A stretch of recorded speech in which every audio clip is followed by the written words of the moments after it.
আমি তো ফার্স্ট টাইমে ম্যাক্সোভির বিষয়ে আপনাদেরকে বলছিলাম, কিন্তু ওরা অস্বীকার করছিল যে রিয়ামণি আর ম্যাক্সোভির মধ্যে একটা খারাপ একটা রিলেশন আছে। ওরা হচ্ছে একসঙ্গে রিয়ামণি বাসায় গিয়ে থাকে, বারে যায়, মানে যেখানে সেখানে ঘোরাঘুরি করে।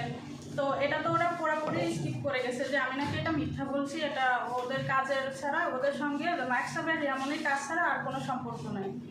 তো পরে মিথিলা যে পুরো বিষয়টা মিথিলা সাক্ষী যে ম্যাক্সোভি কি করছে না করছে, রিয়ামণি কি করছে না করছে, এটা পুরো বিষয়টা মিথিলা ফার্স্ট থেকে লাস্ট পর্যন্ত জানতো। তো মিথিলা তো কালকে বলে দিয়েছে এই বিষয়ে, আমি আর কি বলবো। না, মিথিলা যেটা বলছে আপনার ম্যাক্সোভি এবং রিয়ামনির যে মানে অবৈধ রিলেশন, তারা বিবাহ বহির্ভূত যে কাজগুলো করেছে, এবং আমরা দেখেছি হিরো আলম আবার তার সাথে আবার গেছে বা ওর নিয়ে একটা ঘটনা ঘটে। এই বিষয়গুলো একটু ক্লিয়ার করেন যতটুকু আপনি জানেন। এখন মানে হিরো আলম ভাইয়ের বিষয়ে আর কি বলবো, উনি যদি অন্য লোকের কাছে বউ বাকি দিয়ে ওই বউ আবার ফিরে আনে তাহলে তো আমার কিছু করার নাই।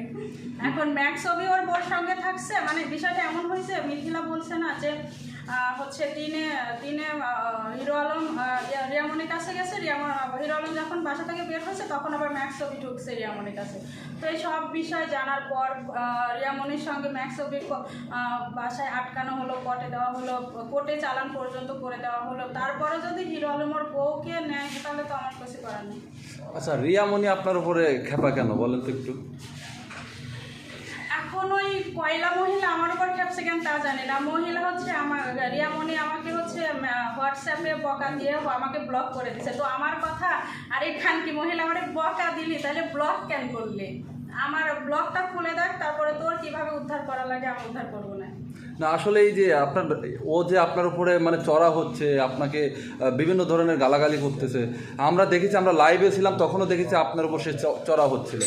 একটু ক্লিয়ার করবেন কিসের জন্য সে আপনার উপর এত খেপা, এত উত্তেজিত কেন আপনার উপরে? আমি এই রিয়ামণিকে ফার্স্টে আমি ভালোভাবে বলছিলাম যে দেখেন ম্যাক্সোভির সঙ্গে তো হচ্ছে আমার একটা ঝামেলা চলতেছে, আপনার সঙ্গে ভিডিও করবেন না। তখন ও আমাকে হুমকি দেয়, তুই বলার কি, আমার আর ম্যাক্সোভির মধ্যে তুই ঢোকার কি, মানে অনেক খারাপ ভাষায় আমাকে বকা দেয়। তো হচ্ছে তারপরে আমাকে বলছিল তোকে দেখে নেবো, আমার হচ্ছে অনেক বড় বড় লোক আছে, এমপি মন্ত্রী আমার হাতে আছে। তো এই বিষয়গুলো নিয়ে এইগুলা নিয়েই কি আপনাদের মূলত দ্বন্দ্ব? হ্যাঁ, ম্যাক্সোভি আমার থেকে টাকা নিয়েছিল। ইতিমধ্যে আমি আপনাদেরকে সবাইকে বলছি যে ও আমার থেকে 7,40,000 টাকা নিয়েছে ম্যাক্সোভি।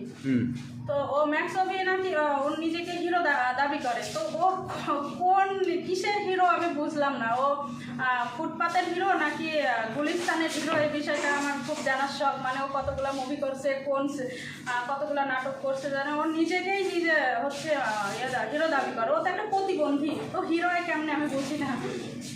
মানে ম্যাক্সোভির সাথে কি আসলে রিয়ামণি বিবাহ করবে এরকম কোনো কিছু না? আপনারা তো জিজ্ঞেস করছেন একটা সম্মেলনে যে হচ্ছে ম্যাক্সোভি রিয়ামণিকে বিয়ে করবে কিনা, তখন ওরা কি বলছে যে এটা দ্বিতীয় স্টেপও না, এটা তৃতীয় স্টেপ। তৃতীয় স্টেপের পরে ওরা ভাববে, চিন্তা করবে, তারপরে। তো আমার মনে হয় না যে ওরা বিয়ে করবে, কারণ রিয়ামণি ম্যাক্সোভিকে বিয়ে করবে না, আর ম্যাক্সোভি রিয়ামণিকে বিয়ে করবে। আচ্ছা, রিয়ামণি কি ম্যাক্সোভির লাইফে যখন আসে আপনার আগে আসছে না পরে আসছে?